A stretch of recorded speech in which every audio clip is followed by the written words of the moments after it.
جه برنامه میوانو مجارا دنگی امریکا سلاوورز ایرو روشا کردن عراق و سوریه رولاوانو ناکوکین وان سیاسی دما شر نافخوین هر دواره تاندا لگل میوان خواه شیروه دکن.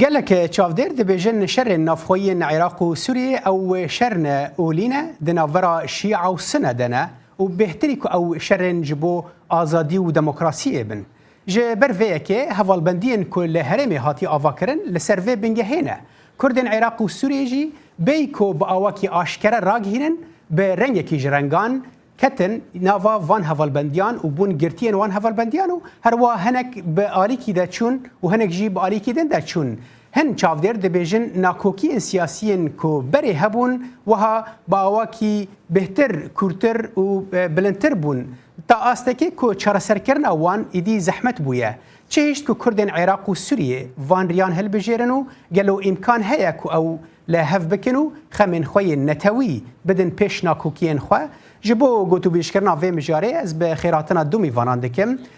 ماموسته مجید حقی چالکوان سیاسی که جه فنلندا بمرایه و دکتور سربست نبی ماموسته زانینگه که جه هریما کردستان عراق بمرایه ون هر دو جی بخیر هاتن برنامه میوان و مجار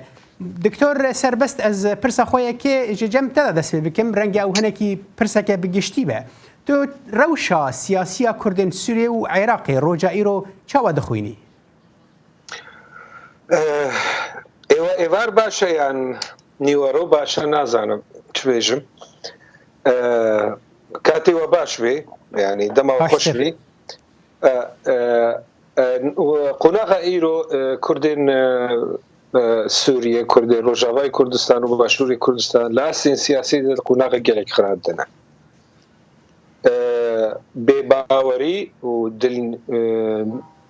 و گومان زور نیوان هر دو لایان ما بس من پی او چیه ما بس من تایبت نیوان هر دو دستلاتی یک لروجاوایا و دستلات لباشوری کردستانی ایوازان دو باشوری کردستان پیشوازیان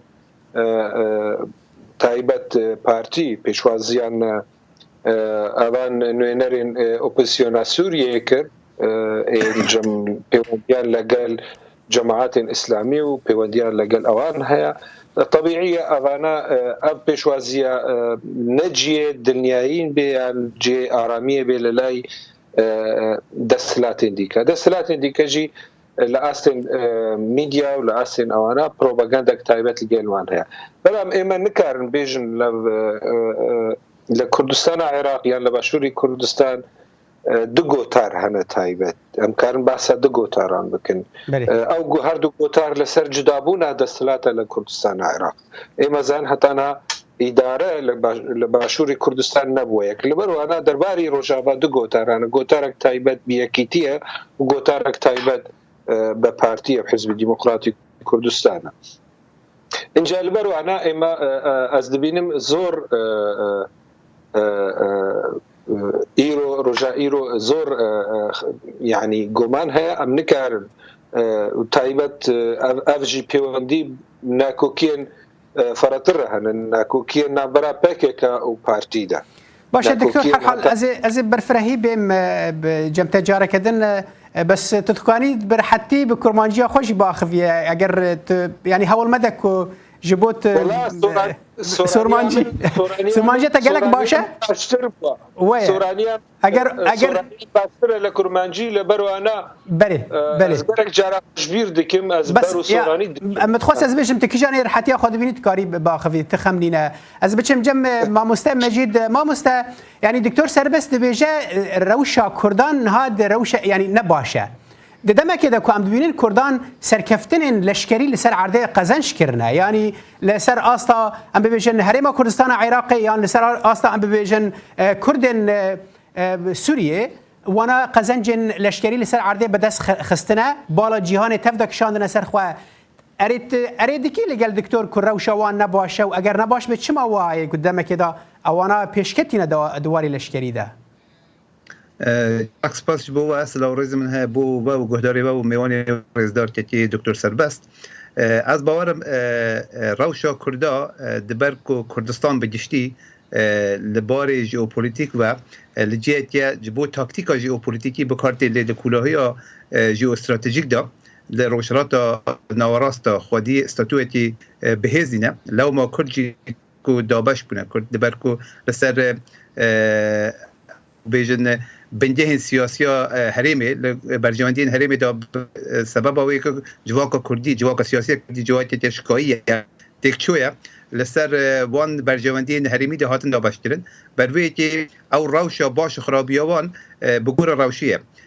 کرد مخابن لوان چند سال در باز بوده سرباری که فرصت اینجا زیرین بو ما هات پیش لیبنا کاری بو خودی استراتژی هوبش نتوی استراتژی جدی نتوی دبر نبونا استراتژی جدی نتوی ام بون دراستی دا کلاسه که بکار آنین لسر ارد جبوکو برجواندین دولت مازن وکو امریکا و روسیه و سعودی و ایران و ترکیه بپاریزن بروی که مخابن هر وقت یک دکتر بود روش سیاسی کرده خاص مایل روجاوا دا نه جلک باشه جلک بودن چند سبب هنه یک جوان اوکو وقتی خوب مدوستین خوی به جوانی حل نبجرد ام به تاکتیکی چومپش دبرکو ما پرسکلیتین خوی یک نو خوی مازنتر ل پرسکلیتین خوی نتفکرن بروی که ما دجمن خوی دسپیتی دجمنی خوی بنجهین و بروان جواندی خوی بنجهین مدرس بید جبیر کرد ام کتن و کرد بیجم ام جانی ها ام کتن رقابت جلها و آکام وی بوکو نوبرا باشور و روجاوا کردستان هن کنفلیکت چه بود ما يعني ما بس برجواندين يعني ام بيجي استراتيجيك يعني تشاوا يعني تبيجي كرد لكوبانا يعني دما كنت تبيجي نجه خنا يعني دبي لكجاني بانا دما ام بجرنا ديروتي ام دو نقطه ديروتي ام دكان بحث يجي ديمقراطيه صفويه وعثمانيه ابو وقت الشيعه والسني هبون وي دمجي كرد بسبب وي كي هربكو الاحمدي خاني ديتن دبركو كردي جتين بن كل سروان سنه وشيعه دابش بون كردا او موقعيت او فرصه كهاتي بوش دستان او اخر دابش كرن هم لسر عثمان نو صفويه لشري دو یک جهانی جا همان فرصت دستان لکومار کردستان که بعد یک لوان مینایت هر جرین بیتن ام دکارن جر روجای کردستان برای بیتن ابو کومار کردستان سال 1946 دماهات دامزراندن بگور و روشا شر دوم جهانی دماهات دامزراندن همو هیچ خود جربین سال که سال کا یکیتی سوویتی انجام وش لهات دما یکیتی سوویتی ایرانی ولاتین روجوا پیکادن همو پشگیری خود باش بخستن او کومار کردستان تنی ما هات رو خواندن نهاوی گوه روجاوا جی ام سناریوی که ولو دبینن او سناریو تقریبا بری 3 سال 4 سال بریجی هادو پیش بینی کردن که به حجی که ام برجواندین خویت نتوی جبیر دکن و ترکیز عمل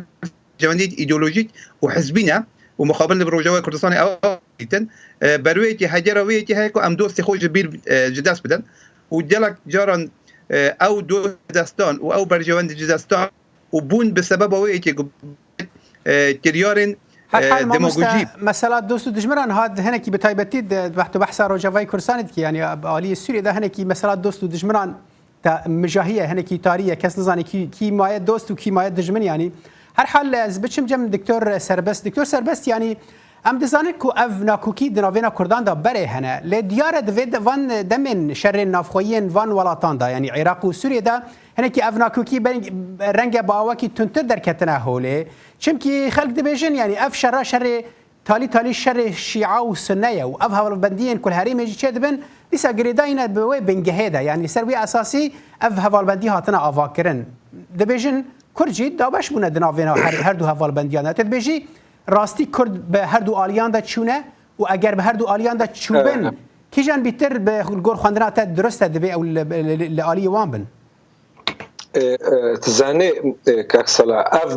برسنتد كي دو استين وان هنا استك جي سياسيه ام كارن الفيدري قفتو بكن استك جي فلسفه تاريخه تايبت من نكارن كوقت نينا ودمنينا ام سرفي استيم باخذ هذا تشتي بنافي الشري كتبنا بناسكرين الشري شيعة السنة راس نينا اري رنگ دايا كشري سنة وشيعة الا الكورايد الشرع سر دستلات وبرجواندين دستلات لسوريا جي والعراق جي هذا تشتكنينا هذا الشري سنة رنگك ايديولوجي ستاندية بوي رنگيد بيجن أبا السنة وشيعة ليه بقوانينه أقايلو تبي حسابك السنة بشتقريا بشار أسد كرن وهشتن بشار أسد بميني بهتر بون الشيعة لسوريا بخوا عيني وقت العراق أم زانن إيرو تشاوا دبي وشد أوكي أبشر في رنگي تستاند الجوهري خدا شر نسن الشيعة شر سر دستلاتا سر برجواندين دستلاتا از لگل تمام دکتور لداوی او هوالبندین کل هرمی چه دبن سر وی آستینه از وینا نکمه بابت بوخوا وقتی وز به تنابم لئما کرد مشکله ما چیه مشکله ما جوهر بريارة ماي نتوي نبريار أكثر بخويا بريارة ما دابشة سر جرك آليان بريار ندى دستي مدية بريارك نتوي نسر آستي كردستان نينا بريار سر آستين هرمي كردستان إيرو بريارك لوكال تايبات بهرمي كردستان نتوي نينا أمزانن أف حزب برو أولاده وأف حزب برو أولاده جبرو أنا إيما بيويست بيكشتا يعني سآستي كردستاني جو سر آستين هر پارچيك وآستين كردستاني بيويست ما يكم تشت بقوتارك نتويها باش خطابك نتويها باش دوفرا أف خطابة نتوي كاري تارا حدكي مزن تارا ديك مزن كاري بوخوا بريارك نتوي سر بخو ديني بريارة مي نتوي سر بخويا أنا أفا برسا بهم بريارة مي نتوي ندستي ما كردا دي همي حزبين كردا بيواندين والا قل دجمنين كردستانين أنا نو أب مشكلة أنا مشكلة إيرويا مشكلة كافنا مشكلة ديروكا كردا مشكلة تراجيدياي كردا بريارة واي نتوي توختي دستواد نبو كرد قلنكي مازنددن برهمكي مازنددن شاركي مازندكن ميرانيك وميرخاسيك مازندكن لآخيري كي قازانج دكي دجمني كرد قازانج دكي بوچه أفا برسك قلك خراب وقلك خطرة هاري بوچه دجمني من في سودي دكري بوچه از دستي خود كبه دجمني كردايتي دا وشكريه كأب دجمني كرداتي ودجمني بوني كرداتي ده وأز آمدني ما دستي خبك ما يان أز قبول بكم غلطية برادرك خوي كرد لهمي أستا أز لهر چار پارچه كردستان ماما وبحكم روشة من لكردستان العراق من سي پارچه كردستان درس دايا لباكوري كردستان لروجافا والفر ومن همه سکردایتی کردیتن هر چهار پارچه دناسم خمس سکردایتی کرد نکاری لگل سکردایتی کی کرد کی دیگه گوتارک هبش درست بکی که مصیبه یک می مزن هست عقل کردی بخوده عقل سیاسی کردی ده اما پروبلم بله باشه از خمین تببم جم ما مجید دکتور سربست يعني دبجه يعني وكو آلية فلسفية وبيتر دخوينا وكو كود منتاليتيا كردا أفهيا يعني دابشبونو ونيكريزي أو سنة هنا تدبجي بيتر وهاي لبرجواندين سياسيين يعني بيجين برجواندين بارتيتين دنافينا وانده بيقين يك جدي ما كردا او استرانا كينم هي ياد شوان پرور بشنم بون يعني ما پادشاهي وتشتبون لي ام بون دجمني هاو پرچه بون مخابن ام كرت لدجمناتي هاف دا جلك بهيزن جل بقوتن لي لدوسبونا هاو بون دا ترسنوتن جلك ترسنوتن او برسته جل مازنا همو بشين كردستان يا يكم دا استي بشاده ام حسابي بتنجبد جوانديت نتويدا هر پرچه کردستان دویا بکاری بیتن لواری ویدا لواری سیاست ناخویدا خودی استراتژی که هاوبش خودی هوالبندی هاوبش بیتن مقابل نیه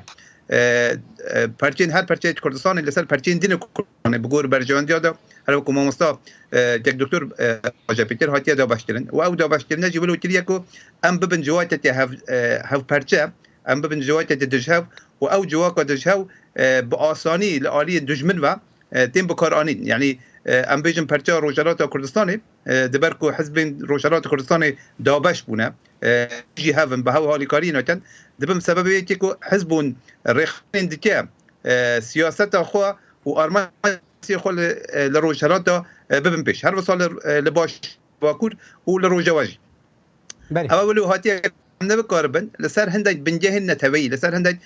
نرخو بهاي النتوي بيك بين كل شو بنجه ونرخ النتوي ده ام بتشن ارمانجي خوي النتوي لشار بحشيت خدا ببن دجال واقعيه كردستاني واقع كردستاني كو هيج بارچه نكار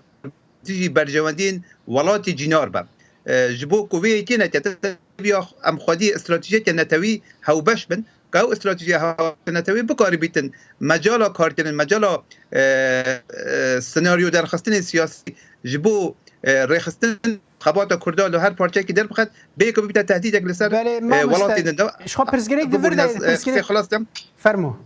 به اخرنا خلاص تم پرسگریک ماز روجوای کردستان راست بو يعني پیش برنا روجوای کردستان دکاری بو به اوایت جیرانه لچارچوای جابیت کو ام نبن سحب حرشات منظم بتن بو مناك ديجي دولة تركيا كو اندام منو هاو بيمان امريكا هر حاله يعني وك بتجي قوت ودكتور جي قوت يعني برزجريك دفردا كا او ناكوكين كردان شما يعني جريداينا بهزن هرميفا از پشتی و نافبره بم جم دكتور سربست نبي بينر هجا پشتی نافبره که ام ودگرن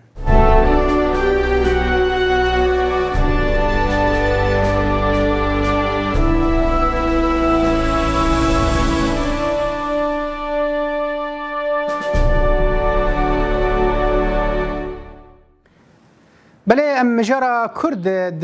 دما شرن يعني رولا وان دما شرن عراق يعني نافخوين عراق وسوريا ده لقال ميفان خو غوتوبيج دكن دكتور سربست از جارك دن ورم جمتا يعني ام دزانن تا بحثا ناكو كان كرو وما مستوى مجيجي بحثا وانكر دو ام بحثا كردن سوريا وعراق دكن دو بارتيين سركه هنكي دسلات دستوان داي بكيماني هر حال وكوتا غوت يعني دسلات داوين يعني او بيج بريار استراتيجي ندست كردان داي بتواهيجي لغور غفتناتا لدمينا او حردو بارتيين مزنين دسلات دارن كو بهتر اوين دين بوان وغريداينا وكو نمونه كردن سوريا بجريداينا يعني ايه سر عدري وبريا خسر جريداينا ببريارا بككيبا والعراق جي بري كي جرنگان بارتيا ديمقراطا كردستان دسلات داره تدبيشي اف ناكوكين حردو بارتيان ممكن كروجه كي بين وشاره سر ببن لهر وها بمين جريداي بهزن هرميفا وك من دسبيكي قلت نها از نمونك ان بو از مبستخرون بكم بهتر فلسطيني تشقاس ناكوكي نابراوان دهنا نابرا حماس ومنظمات تحرير ده فتح ده دقن استن تفنجا برامبر هاف دهل دقرن استن كشتني لكس جوانا نكاري تنازل كي سر برجوانديين فلسطينيان بدي جبر فلسطيني قوتارك وان هي خطابك سياسي هم باش هي هذا الشر سر امانجن مظن سر مبسل مظن استراتيجي ناكب برامبر هر وكهذا شري ابانا يعني كونفليكت يعني ململاني وانا اناف خوي هم سرتشني اما كرد عكسن اما كرد ابتشنينا اما كرد باساني مروف دچيل قال دجمني كرد كيديكا دجمني تو كرد امتين دست دقرين شر ايديد كنج برچه جبر اما قوتار نينا خطابا مي قومي نينا قوتارا مي نتوي نينا قوتارا نتوي نبي بريارا نتوي جي نينا يعني شرع عفرين زاني هندك حزبي كردي سوريا هابور شرع عفرين باجار عفرين باجارك يزور دلال ونازك وكد دستين شتي عنده باشا كاكو مشكلات تلقى الابوتشي خرابن باشا ازي قبول بكم تشاور روادك يبو دجمني ترك في باجاري داكير بكي هذا برس تي دبيجي البر ابوتشي ابر بشوطي البر باكي دبي افولاتو كرد هاميجي هرنجا منا مشكله هذا مشكله عقلي سياسي كردي يعني إيريشان تركا سر روجاواي كردستان روادك مقابل دجمنيوي يعني بهمبريوي سياسي تيك بتشي أبا نابي إيروجي هر حال دكتور از باور ناکم نظام یعنی آلی سرکین کردن سوریه از باور ناکم کسی کی باوکی آشکار روا کردن و نهاجی ازش برای خور بیشم کرم که ایروجی ازش تر بیشم ایروجی روا دکن ایریش کردن ترکا سر روجلاتی فراتی دبی بابی افزونه هبه دا مزراندن افزونه تخوازن دا مزراندن و ترکو امه شریک بین امه دریای پیشمرگی روش در باز کن نواد بیشن انا کسی واد بیشن ایرو اجتماع ایرو في ساعتی روجا ایرو دا بیانک انا کسی درخستیه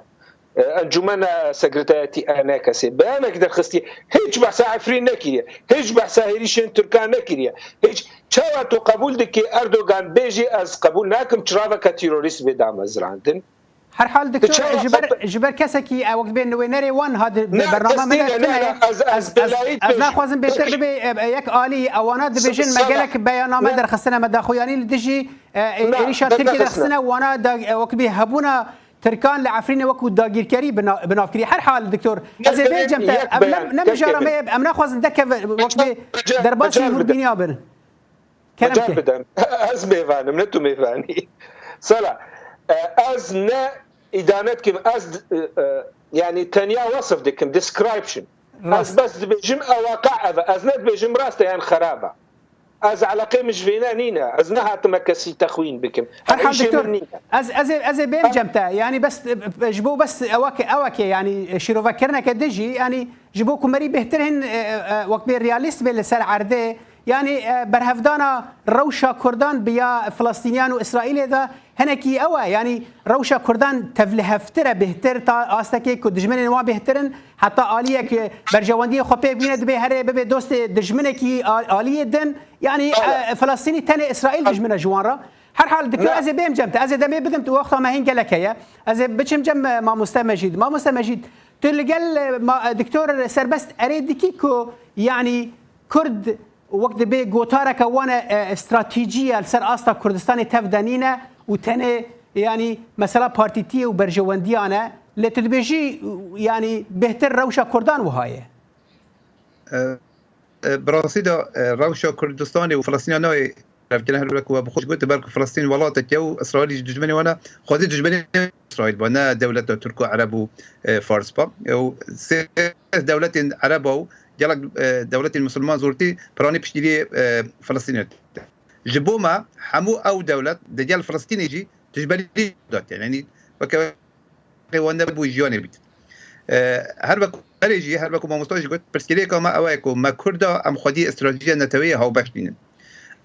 استراتيجيه هاو باش نتوي نتني لحمو سرانسري كردستاني يجي ما خدي بنين يعني لباشورا كردستاني لروجاوا كردستاني كردستان ولا روشارات كردستان جي انا نبونا خودي استراتيجيه هاوبش كردستاني لاستي بارچا حتى بدي بقر ببن استراتيجيه هاوبش نتوي سرانسريه كردستان مينا قوي او بكو دمت دخواستن كونغرا نتوي كردستان بساستر مخابن دبر برستيريت نوبرا این کردستان ده همیادا نکاری با وسط کرد بگم وقتی که پروژه نتویه ولو تیت پیش دولت دجمنجی بکار نابن لی وقتی که ام یک جتی نبن وقتی که ام خودی ریبریت سیاسی بهز که مخابن او یک لکیماسی کردانه ریبریت سیاسی بهز که خودی بکاری بیتن نتوا کرد و حزب سیاسی پارتی سیاسی کرد لبن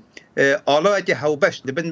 بنجهت هاوبش نتويد كوبكتن لوي دميدا فرصه بكار اني نوما ديجي هودو ديالك زورتنا لباشورا كردستان ام تبيدن او هيزن لروجوا كردستان هربكو ما مصبحستر لسر او هيزن ركبره باشورا كردستان دا كل راسدا دبيت برسين او خوي خدا وكن او خوي خو حلكن لبرسين نتوي باويت نتوي حلكن ام نموناتي بينن لتركيا دا دمكو بشتي او كودتا تركيا سال 2014 هاتلن سرويتي كو اردوغان جلت مرو بنبيت الدولة التركية مرو بنبيت وقتی كو يتي اوروبا دخواست لسر رخنه لسر سياسة نوخويا تركا بجريتن حزب اپوزيسيون تركيا كو كريستالوغلو بيت كريستالوغلو رخنه لولاتن اوروبا جت كو او موافقين هن دستكاري مثلا او خوي بتت او مثلا ما ينو خوي مثلا حاكميت نو ما ينو خويه لما دا ام دخوازن كو دولة دروا دجمني ما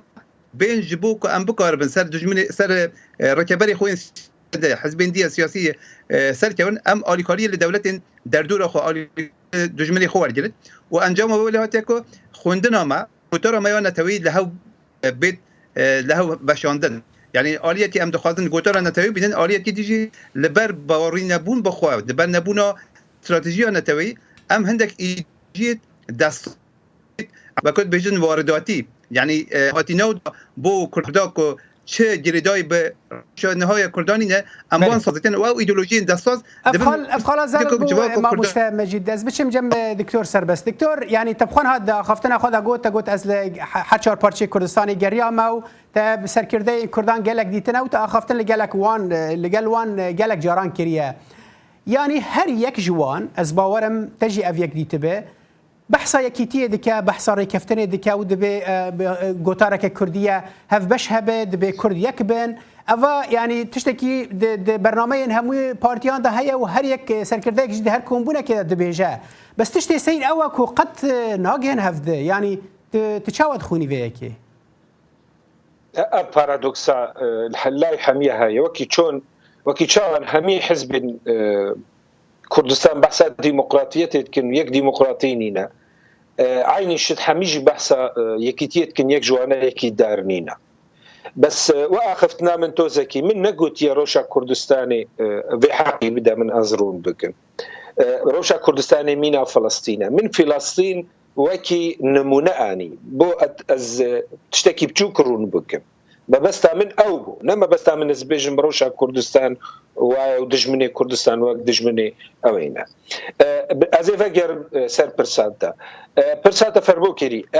إيرو روشا كردستان همين حزبين كردستاني ديس أمد فجر أمنكارن بريارا خوي نتوي بكنيك جبروا منكاري بو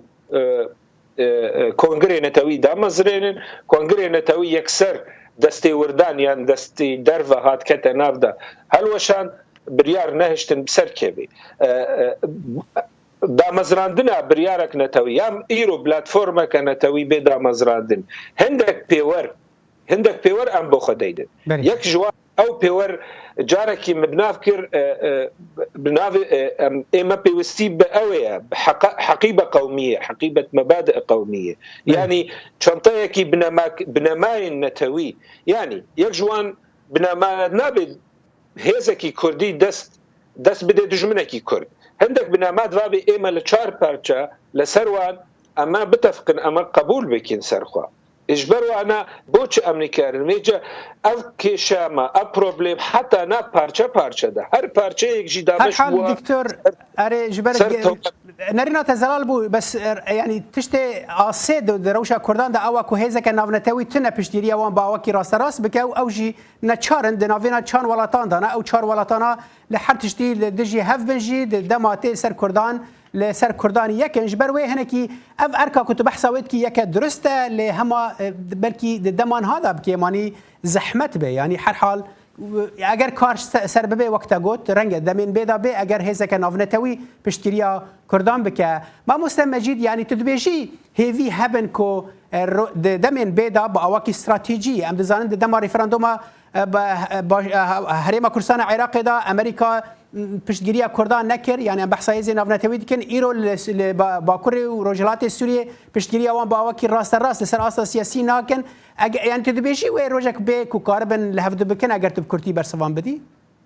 بيقين وي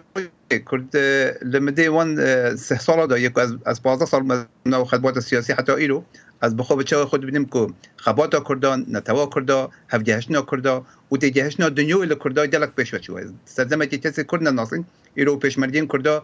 شنازي حمو دنيايه سردمتي کرد به انسان چیا دارن ایرو مدنیت کرد او نمونه حکمداری کرد لباشور کردستان او لروجا کردستان سربار همو کی ماسین خو یک وان مینا کنه کل روجرات ناوین دا و کو دیرو برچار کردن اونا همو بنجه بیت اینا پیش کو روجا کی کرد کار مجید از دعوه لی بورنت کام دیگه دما داویه برنامه خاص پاس مجید حقی چالکوانی سیاسی تو فنلند مرابوی سربست دكتور سربست نبي ما مستيزانيجه تجاري ما كرسان عراقي مرابوي جالكس باس بو بشتربونا و بناري رجال لفرام دغهن داويه دما برنامج ميفانو مجارا في هفته جارا تاجرا بمن الدناف خير وخوشيه ده